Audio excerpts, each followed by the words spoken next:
What's your take? I gave a perspective on because people are saying, "Hey, I don't buy this new Sheen argument that Skip Bayless offered her $1.5 million to sleep with her." And Marcel, I've come with the explanation of, look, that's lawyer spin. That probably what Nusheen argued because Nusheen and Skip, from my eyes, were very, very close. Saw them together constantly. She did his hair. They seemed very friendly. And my deal is like, oh, I think Skip took this competition with Shannon Sharp too far. And the next thing you know, he's trying to compete with Shannon Sharp in the sexual Olympics, in the flirtation Olympics with the hair and makeup people.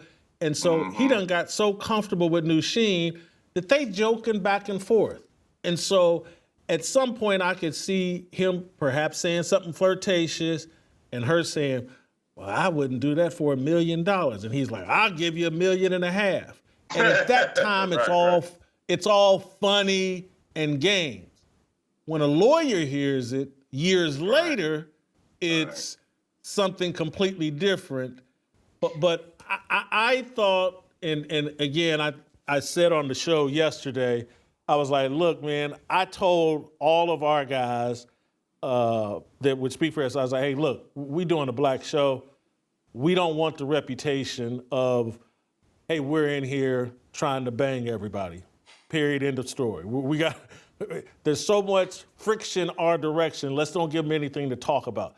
Others did like to connect with the makeup and wardrobe people on a whole different level. And so people are saying, I can't believe Skip would do that. And I'm like, yes, he would. And he may not mean it, but yes. Are there ways that could happen? Absolutely. Yeah, I saw your take on that, and hearing you now, it's interesting because, like you said, when you have to go retroactively into your experiences and convey those to a lawyer, a lot of times the tonality is lost in that moment. So was that said in jest, but it's a joke into it's for real? Like, did Skip say it? Literally, did he say it? I wasn't there, but I could see a context in which, even in jest, you're just saying it. Like you said, a locker room, man, for $1 million, I'll do that. Man, for $2 million, I got you. And, that lands differently on a piece of paper than it does coming out your mouth. But the thing that really hooked me about Nusheen's allegations and the lawsuit was reading through it, page by page. And I'm typically skeptic of these allegations and lawsuits. One, because I was a defendant in one, and I knew my 18 pages. I knew the world didn't have the attention span to read all 18 pages or the concern for me to read all 18. Similar to Cam Newton.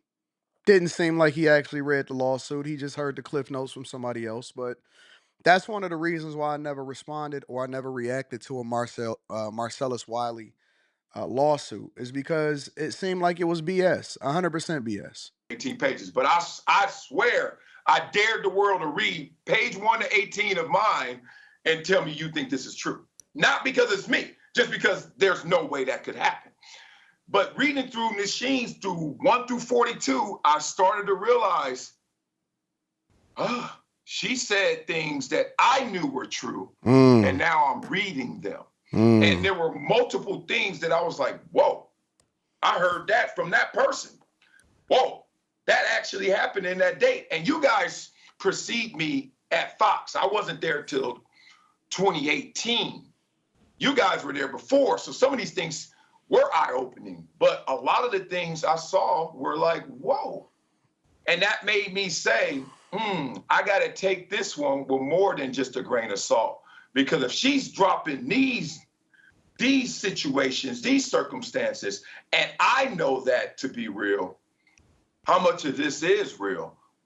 And I don't believe that Skip Bayless would have gave her no $1.5 million, but it's a sensationalization of, what was going on. I mean, why wouldn't you put that in there in order to help substantiate your lawsuit? Stephen A. Smith said Skip Bayless is one of the cheapest people that he ever seen in his life. Even though Skip Bayless is a bag chaser, he's one of the, the cheapest people that he ever seen. So Why wouldn't she put that in there? Especially if it's tongue in cheek and it's a joke.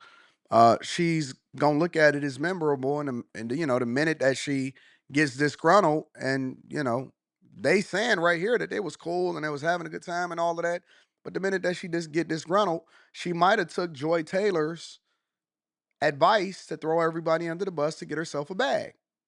The same thing that Joy said that she would do to Charlie Dixon, the executive vice president of content over at Fox Sports One, is the same thing that she did to the whole network, to Joy Taylor and to everybody. Throw everybody under the bus. Once I'm under the bus, everybody go under the bus. And he's saying that, yo, it's a lot of that stuff that was really happening. It was out in the open, and it wasn't anything that was out of pocket because that was just the normal culture over at Fox Sports One. Is it all or most of it? But I know that some of it for sure is. I think every bit of it is based in some element of truth. Yeah. But it's all been put through the lens of a competent, skilled lawyer that makes it a bit more sensational and a bit more lucrative. Yeah. I'm gonna ask you a follow-up on Skip Bayless, and you can pass on it if you don't have a take. But my read on Skip Bayless, working there for 4 or 5 years, was that he's somewhere on the spectrum in terms of he's not a normal person. And I don't mean that but he's somewhere on the spectrum. He's an odd duck. And so in real time, I'm watching him interact with Nusheen and others, and I'm not thinking it's some kind of sexual thing. I think it's like Skip don't like to really mess with other on-air talent, so he's befriended some hair and makeup person, and that's who he does his talking to, other than Whit Album. And he talked to Whit Album constantly, but who's another executive there. That anyway. Yeah. And so I didn't read anything sexual into Skip Bayless and Nusheen. In retrospect, I think I had the wrong read because we found a clip of Jay Crawford, who used to work at ESPN and work with Skip Bayless, I think on First and 10. Have you seen this clip I'm about to play? Let me see it. I'll tell you after. Let's play the clip. On the actual story where they came to blows, and I think it said they ended up outside the studio on the New York City streets, like that's not exactly how it happened. But I still got a big kick out of reading it, being there and watching it firsthand, because what happened in the meeting, it just randomly came up. Skip somehow leans back in his chair and he said, "I've had more sex than everybody in this room." And we were all looking at him like, first of all, what kind of thing is that to say? Like I said, we're not in junior high. Secondly, apropos of nothing we were talking about, Woody may have been, bragging about a conquest or something, and Skip just shoots him down by saying, "You have no idea." And so from that point, it comes up on the air, which stunned me. But Woody would do that. Woody would take the thing that should have been left in the meeting room and bring it to TV. The clip here. Sometimes it was gold. Sometimes it wasn't. So Skip Bayless in an argument with Woody Page. Yeah. Yeah, I done laid more. Was Skip Bayless in these streets? You never know, bro. Honestly, you never know. You never know how people are over here operating. I promise you, you never know. The people that's the most chill, the people that's the most slow motion when it comes to the way that they operate on a regular basis, sometimes those are the ones that actually is laying the most pipe, to be honest with you. Pipe than anybody. Don't in this sleep room. on Skip, boy. That's not the Skip Bayless I thought I knew. It's like that puts Skip in a different light. Man, like when you said he's on the spectrum, I know exactly what you're saying, because Skip is obsessive compulsive. Like his mannerisms, his regimen, he will do the exact same thing every day. And you're like, yo, you're never going to change it up? And he's never going to change it up, right? He's going to take that walk to that little desk.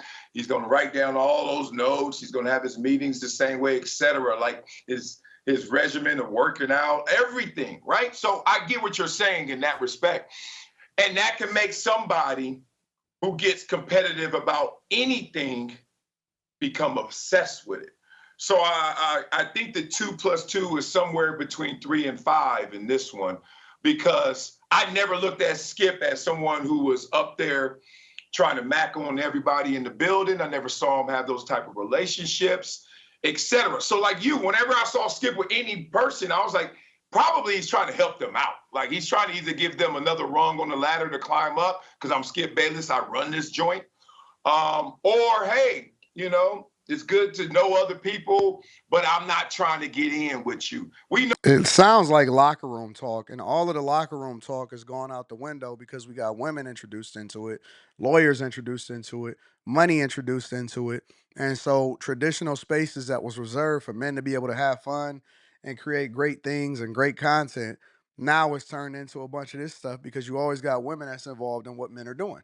We know that crowd. We know the crowd that was trying to holler and go hard in the paint.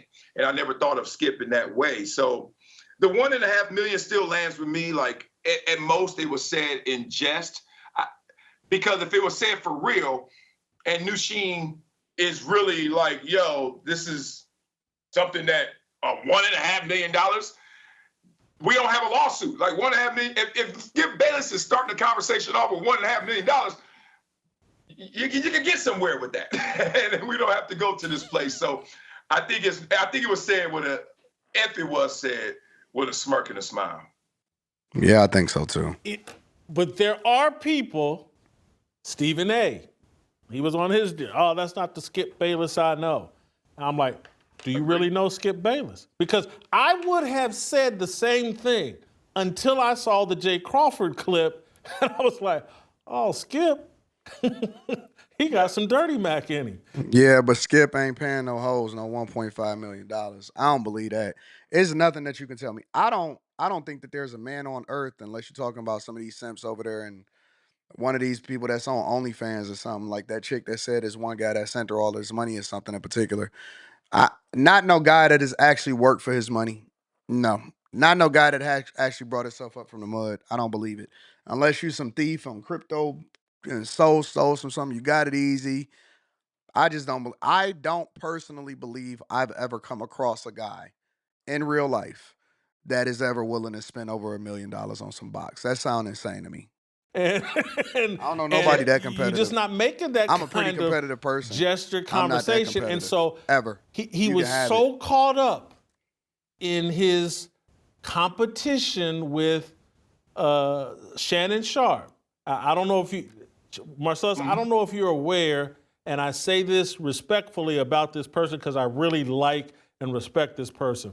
But you know Skip, and I remember it, Skip insinuated on air that Shannon was sleeping with Jenny Taft. He made some kind of comment on air about seeing her coming up out of Shannon's dressing room with the, and Jenny Taft snapped. She snapped on air, and then she really snapped off air. And you know, went up to Whit Album's office and raised all kinds of hell. But again, if you've locked into this competition with Shannon Sharp, and Nushin is saying Shannon Sharp he accused me of sleeping with Shannon Sharp. He's on air, and people can go find this. He's on air insinuating that Jenny Taft, who was married, very wholesome reputation. He's done this on air. He's seeing ghosts everywhere because he's in competition with Shannon Sharp. And I'm just like, hey, bro, you're 70 years old. You're a little geeky, wannabe athlete. Don't get into sexual Olympics with these athletes. You're not built for that. You don't play some high school ball at best. Don't sleep on won a Skip. state championship Don't sleep in sex. on Skip. These professional athletes, they've been in the Olympics, bro. Right, Cut it rolling out. now, baby. Champ of the world. I totally get it, man. You know, it's funny about Skip, and I'm going to detach it from this lawsuit and just say Skip in general. Everyone looks at like Michael Jordan's, like you can see his competitive spirit, Kobe Bryant, rest in peace, all that. Like, and there are people like that we know in sports, and everyone could kind of rally around him and say, yeah, I see it, I can identify it. But when it's a NARP, when it's a non-athlete, regular person, we don't always give them the due. But Skip Bayless hates to lose. Like, it's unreal how much this guy will compete in I an like that. argument. And no one Skip personally to the degree I do. And then watching him do his show, etc. He comes from a place of extreme pain. And all he's trying to do in these arguments and in his success is to cover up that pain.